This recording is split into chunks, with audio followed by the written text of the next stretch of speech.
हालात अगर विपरीत हो तो इंसान टूट जाता है, लेकिन जो टूट जाते हैं टाइम उनकी कोई काउंटिंग नहीं रखता। ये इंसान के जज्बे और इमोशन के साथ साथ कैपेसिटी की ऐसी कड़ी परीक्षा होती है जिसे हर कोई पास नहीं कर सकता।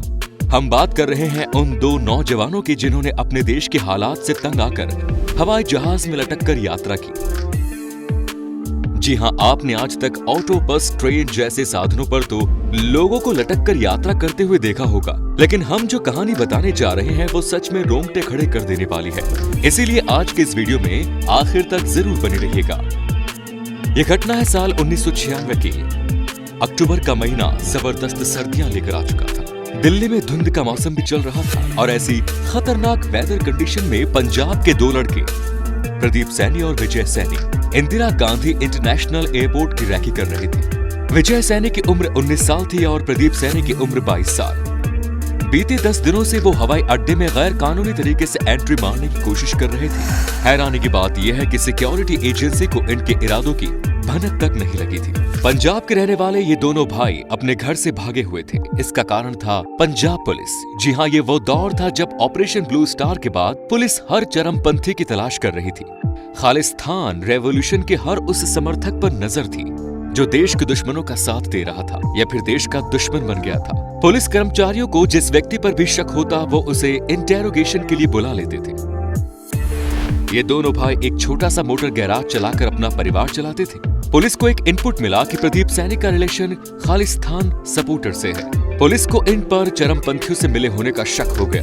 उन्होंने पुलिस से कहा कि वो छोटे और साधारण से आदमी हैं। उनका खालिस्तान और इनके सपोर्टर से कोई लेना देना नहीं है। लेकिन पुलिस इन्हें बार बार पूछताछ के लिए बुलाने लगी और इनके इनकार करने पर पुलिस की सख्ती भी बढ़ती चली गई। इसके बाद इनके ही किसी रिलेटिव ने इन्हें ये एडवाइस दी कि आप देश छोड़कर चले जाइए।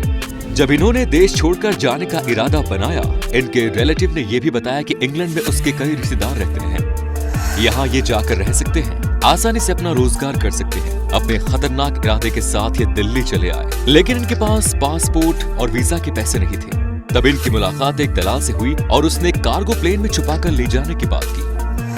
लेकिन समस्या ये थी कि जितने पैसे वो मांग रहा था उसे देने के लिए उतने पैसे भी इन लोगों के पास नहीं थे। इसके बाद उन्होंने जो किया वो इतिहास में दर्ज होने वाला था। एविएशन इंडस्ट्री का अब तक का ये पहला डेंजरस केस था जिसमें कोई व्यक्ति विदाउट एनी परमिशन और सिक्योरिटी चेक के एक कंट्री से दूसरी कंट्री ट्रैवल कर लेता है। इन दोनों ने जो डिसीजन लिया था वो इनकी जिंदगी का सबसे बड़ा और खतरनाक फैसला था और इस फैसले का कारण था पंजाब पुलिस की सख्त होती पूछताछ। एयरपोर्ट की जमीन कई एकड़ में फैली हुई थी और चारों तरफ बाउंड्री वॉल बनी हुई थी। फाइनली वो दोनों भाई एयरपोर्ट की बाउंड्री वॉल को पार करके इंग्लैंड जाने वाले जहाज तक पहुंचने का रास्ता जान गए थे। साथ ही वो ये भी पता लगा चुके थे कि ब्रिटिश एयरवेज का बोइंग 747 उन्हें इंग्लैंड पहुंचा सकता है।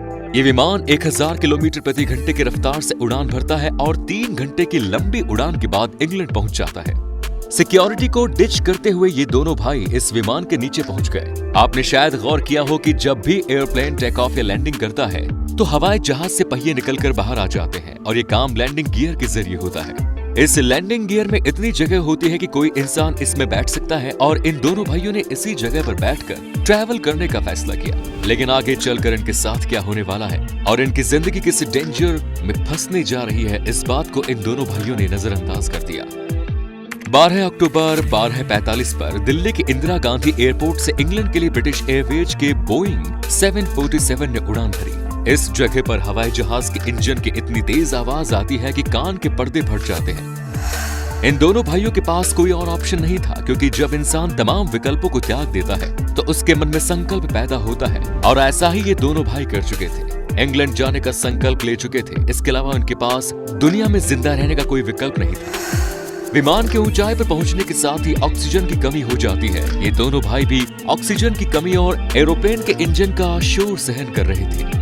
लेकिन अब तक तीसरी मुसीबत थी सर्दी। इतनी ऊंचाई पर टेम्परेचर -60 डिग्री हो जाता है। ऐसी कंडीशन में हमारी बॉडी का इंटरनल टेम्परेचर जो नॉर्मली 37 डिग्री यानी 98 फ़ारेनहाइट होता है, वो कम होकर 35 डिग्री से भी नीचे चला जाता है, यानी लगभग 95 फ़ारेनहाइट से नीचे के टेम्परेचर पर बॉडी ठंडी होने लगती है। इंसान हाइपोथर्मिया का शिकार हो जाता है। हाइपोथर्मिया ठंडे मौसम या ठंडे पानी में जाने पर हो सकता है या फिर घर के अंदर 10 डिग्री टेम्परेचर भी हो सकता है।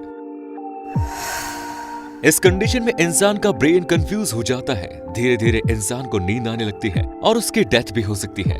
हवाई जहाज इस समय 40,000 फीट यानी धरती से 6 मील ऊपर उड़ान भर रहा था।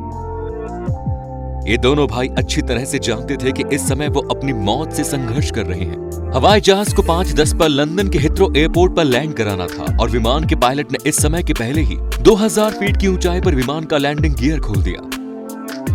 इन दोनों भाइयों में से छोटा भाई विजय सैनी, जिसकी उम्र 19 साल की थी, बर्फ के टुकड़े की तरह जमीन पर गिर पड़ा। वो अब इस दुनिया से जा चुका था। ये कहना मुश्किल है कि उसकी मौत एयरप्लेन से गिरने की वजह से हुई थी या फिर वो हवाई जहाज के लैंडिंग गियर के भीतर ही क्रिटिकल सिचुएशन को सहन नहीं कर पाया। दूसरी तरफ उसके बड़े भाई प्रदीप का शरीर विमान में उड़ान भरने के बाद ही सस्पेंडेड एनिमेशन की सिचुएशन में चला गया। ये वो सिचुएशन होती है जब शरीर अपने बहुत से फंक्शन बंद या बहुत धीमा कर देता है, लेकिन इसमें इंसान की डेथ नहीं होती। ये बहुत ही रेयर कंडीशन होती है, लेकिन प्रदीप को मेडिकली इस कंडीशन में बेनिफिट हुआ। सस्पेंडेड एनिमेशन की सिचुएशन ने नेक्रोसिस यानी कोशिकाओं की मृत्यु की स्थिति को रोके रखा। इसकी वजह से प्रदीप को मेडिकल ट्रीटमेंट हासिल करने का समय मिल गया। जैसे ही हवाई जहाज एयरपोर्ट के ग्राउंड पर पहुंचा, प्रदीप सैनी की बॉडी भी नीचे गिर गई और सिक्योरिटी एजेंसी हैरान रह गई। प्रदीप की इस कंडीशन को देखने के बाद डॉक्टर समझ गए थे कि ये जिंदा है, लेकिन बोलने की कंडीशन में नहीं है। लेकिन हैरानी इस बात की थी कि इस युवक ने हाइपोक्सिया का सामना किया।